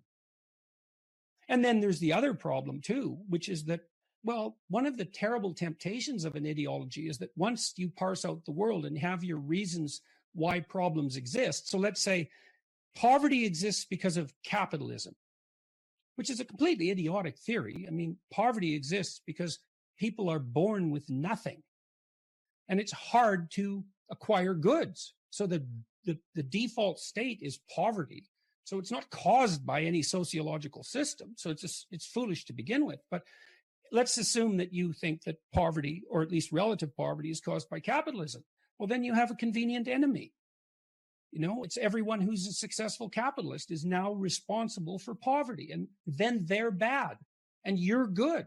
And that's unearned moral virtue. And that's unbelievably attractive to acquire unearned moral virtue. Maybe you're someone who's inherited your wealth, and then you think everyone who's poor is just lazy. And if they get up off their ass and get a job, that would solve the problem. It's like, well, that's convenient for you. But it's a very shallow analysis of the problem. And so it's not helpful to think that way unless what you want to do is not think. I've written about this, said pursue what's meaningful and not what's expedient. And I would also say that it's useful to say what is true rather than to craft your words so that you get what you want. And part of the reason for that, there's many reasons, but part of the reason for that is that it's unbelievably adventurous. You have no idea what will happen if you just say what you think. And my experience has been that the consequences are absolutely overwhelming. Always, constantly. And, when I go into a talk like this, I don't have an outcome in mind. I don't want to make a fool of myself. I don't want to say something stupid. I want to engage in an interesting conversation, but I don't have an agenda other than that. But it's just to say what I feel in the moment as clearly as I possibly can. It's so adventurous to do that. And it's far better than pursuing a more narrow goal that might be wrong. I've never seen anything as rewarding as the consequences of forthright speech, the opportunity to be of genuine service to other people. There's way more reward in that than in any of the things that people chase in a more finite and limited way. I would say, though, that with regards to the conflict between, let's say, miserable wisdom and happy ignorance, is that there's different forms of rewards to be found in different places. You can think about this even in terms of personality. One major personality dimension is extroversion. And the reason for that is that we have a pleasure circuit, and how active that is varies between people. That's what causes variation in extroversion. And we generally equate happiness with the activation of the circuitry that's associated with extroversion. And drugs like cocaine and amphetamines activate that circuit. But there's another personality dimension, which is openness. And openness is the creativity dimension, and there's pleasure to be derived from that as well. And so that's philosophical exploration and literary experience. And I suppose when you go to a movie, you experience a blend of those two things, especially if it's a rather complex movie. So there's different forms of engagement or pleasure to be found, and some of them are more akin to happiness, and some of them are more akin to meaning. And sometimes they come into conflict, but I think all things considered, they work best when they're working together. And I do strive diligently to, and I think that this has really been brought home to me. Look, I couldn't sit down. I literally couldn't sit down for almost a year. And so I lost the ability to sit down. I had fantasies for hours of being able to sit by a fireplace and just not move, because I have this condition called akathisia, which is, I learned how valuable it is to be able to sit down. And now when I sit down and nothing is happening, I'm taking stock of that and noticing what an unbelievable gift that is. And it is really useful to maintain your ability to see what you have that you've taken for granted, because you can lose everything. You can lose things you don't even know you have. I had no idea that you could ever lose the ability just to sit down, but you can. I wouldn't recommend it. So I'm more appreciative, I would say, of simpler things than I was. I'm more appreciative of other people than I was. I'm probably more grateful, all things considered, than I was. And hopefully that will continue developing. I have no contempt for happiness. I tell people, don't pursue happiness, pursue meaning. And I think that's true. But if happiness comes along, it should be welcomed. And if you're ever somewhere where that's happening, you should notice it and be grateful for it and enjoy it. And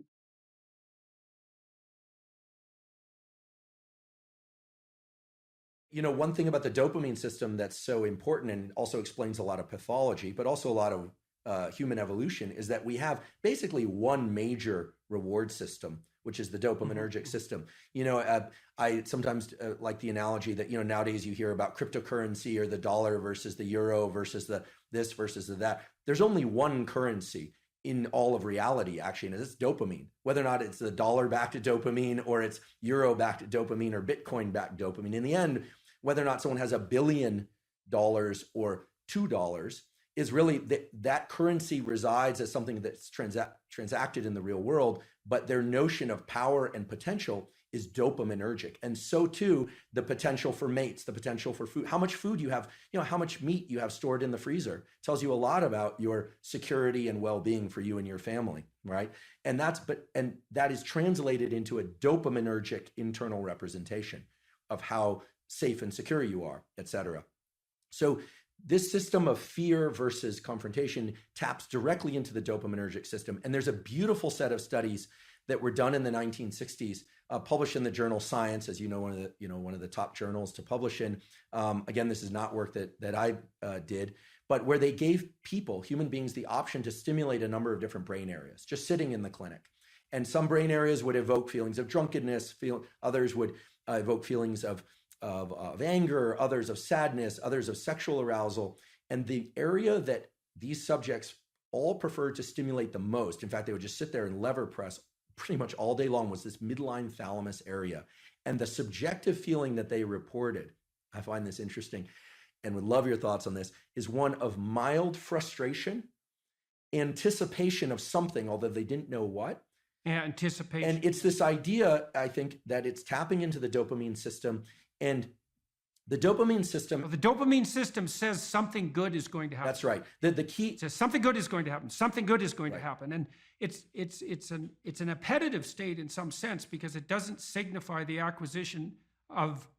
It's not satiating. Right. It's appetitive. That's right. And so it drives you forward. And you might think that being driven forward would be unpleasant, but if you're, in some sense, if you're activating the systems that drive you forward voluntarily, then that's the most positive form of positive reinforcement you can have. I think I read animal researchers who said that when they watched animals who were bar pressing to receive stimulation in those brain areas, the animals would look forward as if something was about to appear that they wanted to have appear. Incredible. So that was part of that apprehension. Part of it's a hope system in some sense. Right? It's the elicitation of hope. That's right. You know, it's dopamine, and here I'm robbing words from others, like my colleague Anna Lemke, who, you know, it's not about having, it's about wanting. It's not about pleasure as much as it is about craving and motivation and drive. And something critical about and Panksepp called it seeking. Yeah, brilliant. I never met Panksepp. Did you? You met Yuck? I met him online. We were in a neurological chat room, so to speak, for a neuropsychological chat room for about 5 years, and I had a chance to interact with him a fair bit in that. So that was really good. And NBS, he's done beautiful work, and thank you for calling people's attention to his work. I know you've done that many times, and such key work. The dopamine system is in touch with the autonomic system, sure, because it has to register success versus failure of some pursuit. The prefrontal cortex is actually part of the dopamine reward system. People often overlook this, and we just think about nucleus accumbens and ventral tegmental area. But the prefrontal cortex, because as you pointed out before, it is generating possible outcomes, different rules, different selves are being projected into the future. You can think that the 2 marshmallow task, the classic, you know, give kids the option to either have a marshmallow now or wait and have 2 marshmallows, and the cute little videos of the kids, you know, in the room with the marshmallows, sniffing it, talking to it. Occasionally a kid will just stuff it in his mouth. Another child will turn away, you know, delightful, right? And all sorts of ideas have come about how they do in life versus if they can wait or not wait. In any case, that's dopaminergic anticipation. The key thing with dopamine, I think, that encapsulates the most of it is this notion of reward prediction error, which is very simple. If you are excited and anticipating something, you are generating some internal sense of the probability of it happening. We're going to the ice cream store, kids. Let's go. We're going to have ice cream. We have ice cream. It's closed. The disappointment that they experience actually brings them far lower than they would feel, much more sad than they would feel than had you not told them you were going to get ice cream, which speaks exactly to what you were saying, that it's an anticipation signal. So dopamine's going up, we're going to get ice cream, and then no. So it drops below baseline. They would have been better off being not told they were going to the ice cream store. Just drive right by it. The danger of hope. The danger of hope.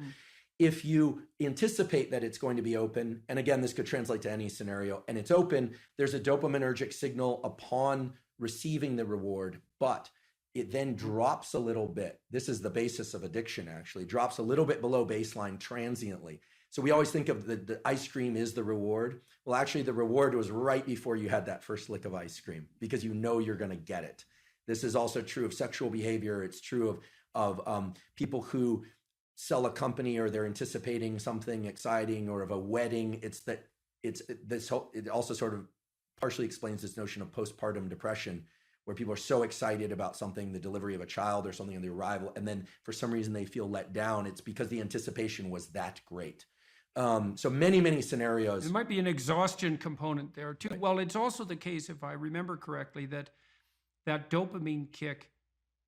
So imagine what it does is backtrack the neural systems that were activated as the reward was approached.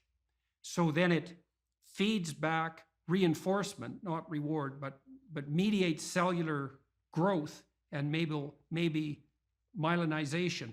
It's increasing the efficiency of the neural connections of the systems that were activated just prior to receiving that reward in the order they were prioritized. That's right. In the order they were manifested.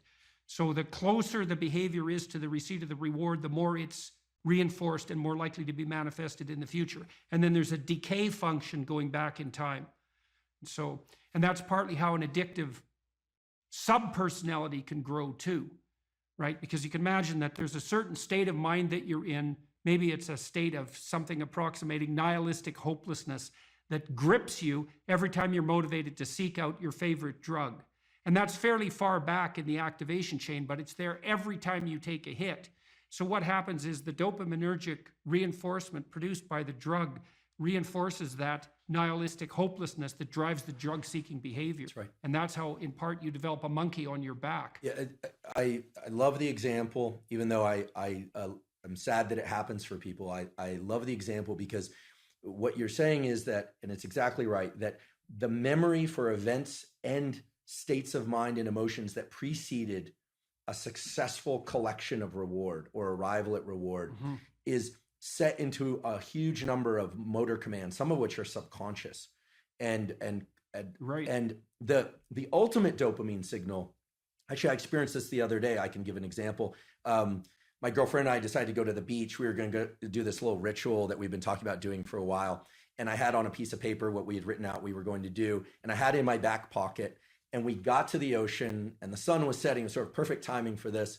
And the piece of paper was gone. And I thought, oh my goodness, how did I screw this up? Like, of all the things, you know, I'm supposed to, you know, I'm 47 years old. This is like, I should be able to do this, you know, that I blew it. I blew it. So I went back to the car, long walk, looking everywhere. It was not a windy day, but I thought, gosh, where's this piece of paper? Looking around, didn't find it. Went all the way back to the car, wasn't in the car, came all the way back. And I was walking toward her. I saw her and I thought, okay, this is really embarrassing. I'm going to just have to wing it or remember. We didn't have our phones intentionally either, so we couldn't look it up. And then I saw the piece of paper on the beach and it was partially buried in the sand. I picked it up and I was elated. What happened there was my dopamine had dropped way below baseline because I was disappointed that I'd lost it, disappointed in myself, et cetera. And then I found it. And so your anticipation was for nothing. Exactly. So you got punished by yourself for that. Exactly. Because that should be eradicated. If you're highly anticipatory and it doesn't make itself manifest, then you were seriously wrong. So you're going to take a emotional hit as a consequence of that. I think that's also associated, that emotional hit, that pain that you feel, I think that's actually associated with the beginning stages of the death of the systems that mediated that initial response.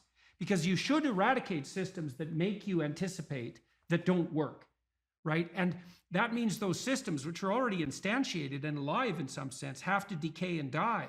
And it strikes me as highly probable that you're going to pay a price in something approximating pain for the death of those malfunctioning systems. It's also why, because why wouldn't they fight for their lives to some degree? Why wouldn't they resist the decay and death that might be necessary to keep you going? Why? There should be some pain associated with that logically, because it is a biological transformation.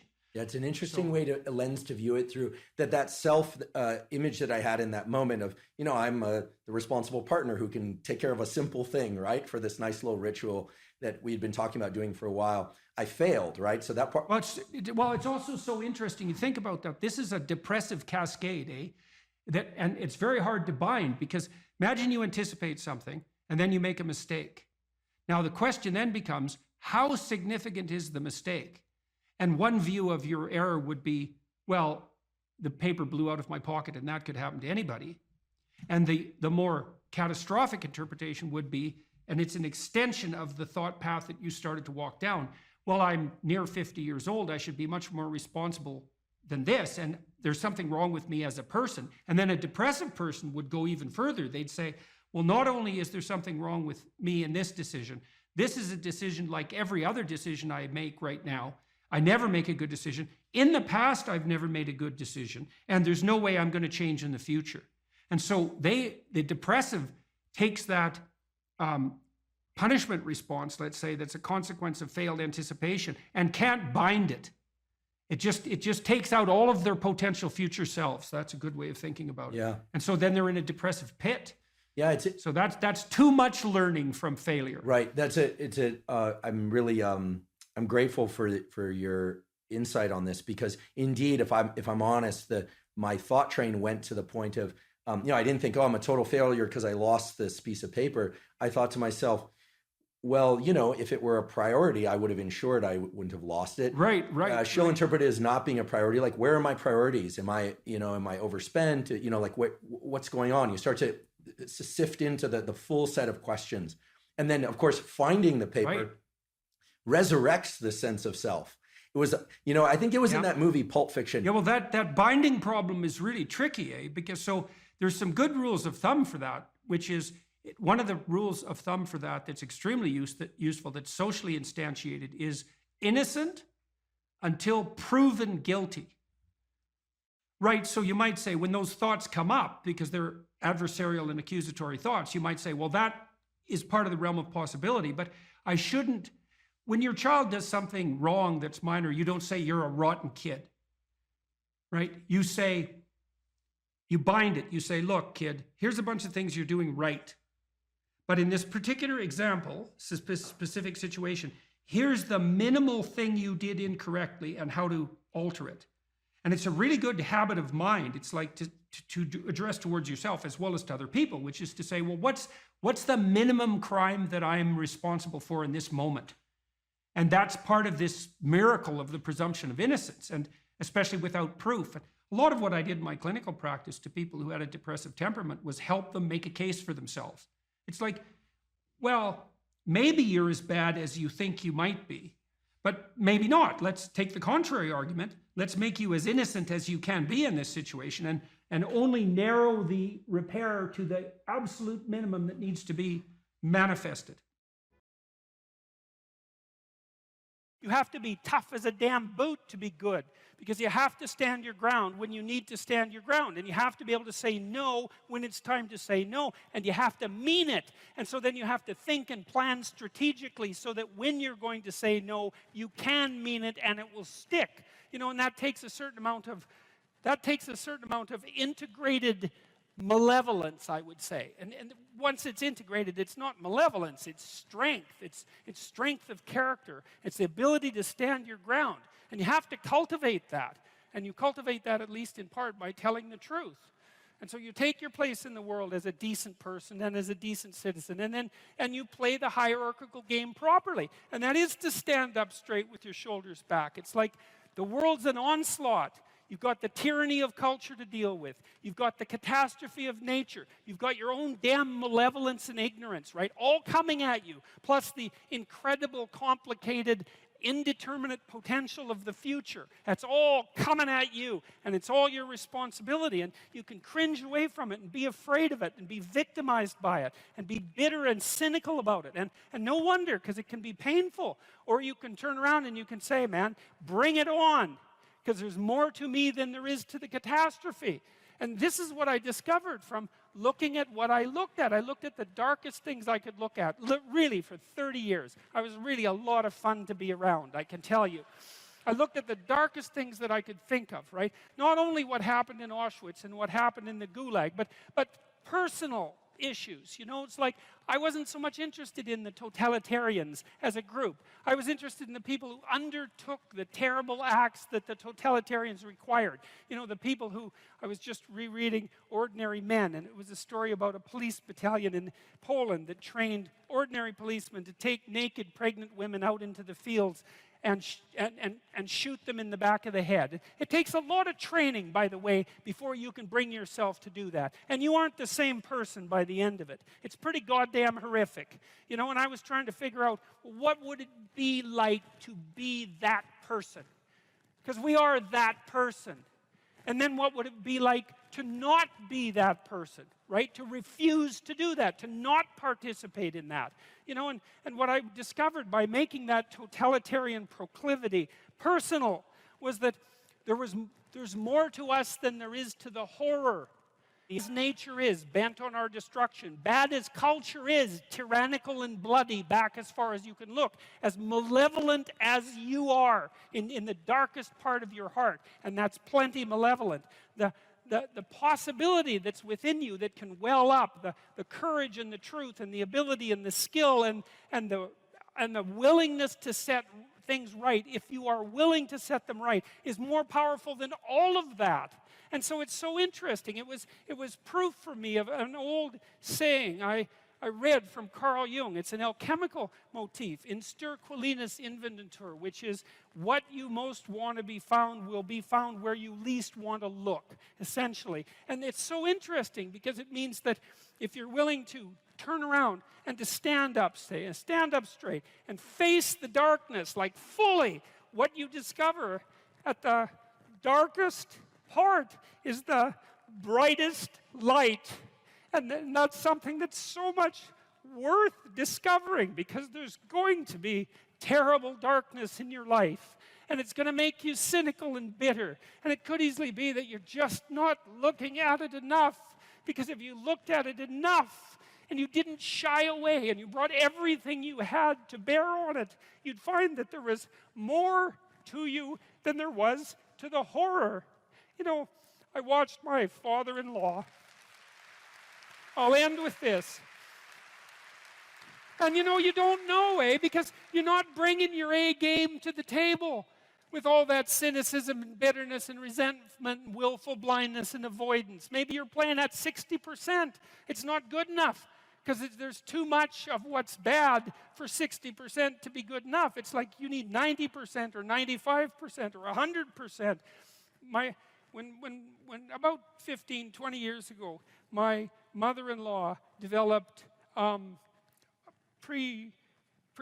frontal temporal dementia, which I wouldn't recommend. You know, it's one of those degenerative neurological diseases like Alzheimer's, and those bloody things are like they're in the top echelon of awful. You know, you watch a person deteriorate before your eyes. It's a lengthy, lengthy death. And it was slow. And her husband, he lived in this little town that I grew up in, about 3,000 people. And he was quite a character, man. Everybody knew him.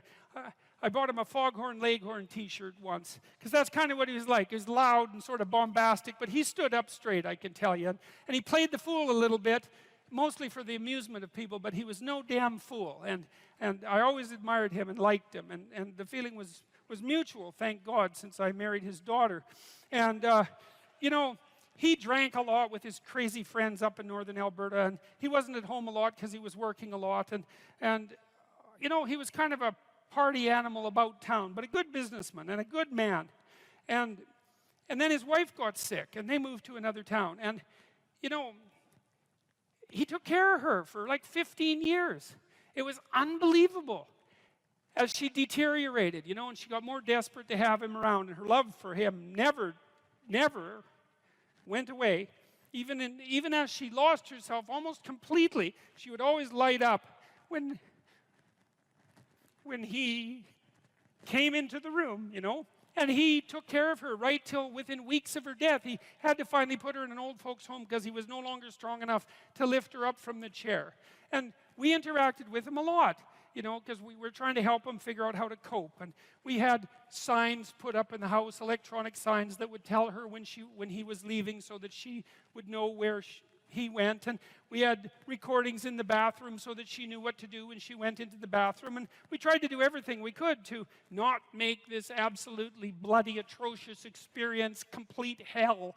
And he participated the whole way, you know, and it was really something to see. It was really it left me with a tremendous sense of admiration for him, but not just for him, but for people who can do that, you know. And if there was a new decline, he took it on, and he didn't complain about it. And he tried to do what he could, you know. And like, it was no picnic, don't get me wrong, but it wasn't hell. And then we were all gathered around the deathbed, my wife's mother's deathbed, and the family was there, and they got along pretty well, you know. Her sister's a palliative care nurse, and the other one's a pharmacist, and none of them are particularly afraid of illness and death. You know, they're a pretty tough group. And so, you know, they made sure their mother's lips were wet while she was no longer eating or drinking, and tried to make her comfortable. And they're around the deathbed, and they were kind of getting along, you know. It wasn't Family Feud at mother's death time, and that was kind of nice. And she died, and that was that. But it wasn't just that, because the fact that the family had coped with it well and nobly and honorably, I would say, brought them together. They were closer afterwards than they were before. And they all had more respect for their father. And then in the old folks' home, he met another woman who had a husband there who had Alzheimer's. And they got to know each other, you know. And he died after a while, and she died after a while. And then a few months later, they started going out. And then eventually they had a relationship, and now they live together. And so he gained something. Like, it wasn't that he replaced what he lost, you know what I mean? Because he still has pictures of his wife up in his house, and she was the love of his life, and that's not going away. But, you know, his family respected him more, and everybody pulled together more, and it wasn't hell at the deathbed, it was just tragedy, and the family pulled together more. And that was a good example of how you can extract at least a certain amount of light out of what's dark, even at a personal level. And it's worth asking yourself. It's like, drop what you're doing that's foolish, that you know is foolish, and pick an aim that's worthwhile, you know, to make things better for yourself, like you're worth taking care of, like you're worth something, you know, and to surround yourself with people who believe the same and who are rejoicing in your accomplishments and unhappy when you fail, right? And you're comparing yourself to your accomplishments of yesterday and not to someone else's today, so that you're not jealous and bitter. And you put your own house in order so that you're not cursing the world when some of its disarray might be your fault. And you're trying to pursue something meaningful, and you're doing your best to tell the truth and all of that. And then you see what happens.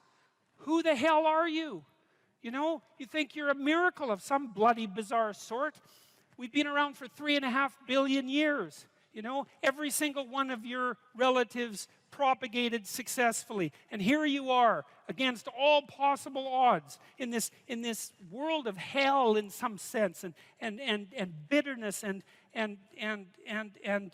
tyranny and malevolence. And yet, God only knows what's inside you, this capacity for consciousness, the capacity to confront potential and to turn it into something good. That's us, man. That's the Western story. That's the individual as the cornerstone of the state. That's our responsibility, and it really is who we are. Life has proximal meanings, right? There's the meaning that you experience when you're engaged in a piece of art, or when you're reading, or when you're engrossed in a movie or in a conversation. There's the meaning that emerges within your relationships with people that you cherish or are enthusiastic with. There's meanings of security and predictability. There's meanings of duty and responsibility and active engagement with your job and your career. There's meanings of aesthetic pleasure. Now, all of those have their value, and each of them has their place. And you know, maybe there's a hierarchy of value there as well, so that some of those meanings are deeper than others. And then you might say, well, what characterized the deepest of all meanings? And it would be something like relationship with the transcendent, and that would establish a relationship between you and what's always been conceptualized as God, which is generally supposed to be something ineffable, right? It's not definable, but you might think about it as the central animating spirit of the age, or the value around which all other values are organized, or the wisdom of the ages, or the creative spirit that possesses you when you're inspired, or what grips you with enthusiasm at a sports event or at a musical event.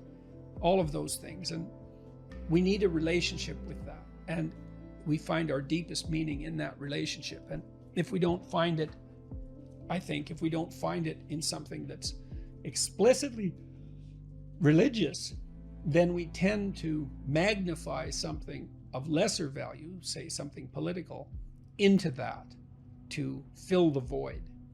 So yes, life has proximal meanings without God, without eternity, but at the ultimate level, something's lacking. And it's the desire to fulfill that lack that, and maybe the lack itself, that's part and parcel of the religious instinct. So you can kill God, but you can't. That doesn't rectify the hunger for God. And then that hunger seeks out replacements. That's how it looks to me. So, and then, you know, you might also say, well, does that mean you have to believe in God? And I don't think of the proper answer to that is that you need to agree with a propositional statement. Does God exist? Yes. You know, like, is this table there? Yes. It's not that kind of relationship. I mean, it's characterized in the Old Testament as a struggle. So Israel means those who struggle with God. And you have to participate in that struggle. And you can do that, weirdly enough, as a believer or as a non-believer. Maybe sometimes more intensely as a non-believer. The issue might be more paramount then, the issue of virtue and the issue of the ultimate orientation. If you're plagued by bouts of depression and anxiety, that does destabilize your identity. So It's almost by definition. But having said that, look, this is when habit and plan and strategy are so useful. So in the periods of depression that I've had, and some of them were long and certainly the most unpleasant experiences of my life. This is when you need a philosophy, let's say, that's allied with your vision and your strategy to sustain you. Because what would happen to me is that, I have a vision, and I suppose the vision is of a world that's better, that's less likely to descend into ideological catastrophe, and where people are more responsible and more awake and more educated and healthier. All of that, a vision of a better world, a world that's less hellish at least, but also a better world, and some sense of what role I might play in that. And so that's very motivating. Like, it's a profound goal to try to make things better. And you can do that locally. You can do that for yourself. You can do that for your family. You can do that for the broader community. And all of that's worth it, man. It's worth making some sacrifices for. It's worth suffering for to some degree. And then you decompose that into the day-to-day and week-to-week strategies and actions that you're undertaking, the plans and the activities that you're putting forward to make that dream a reality, to realize it.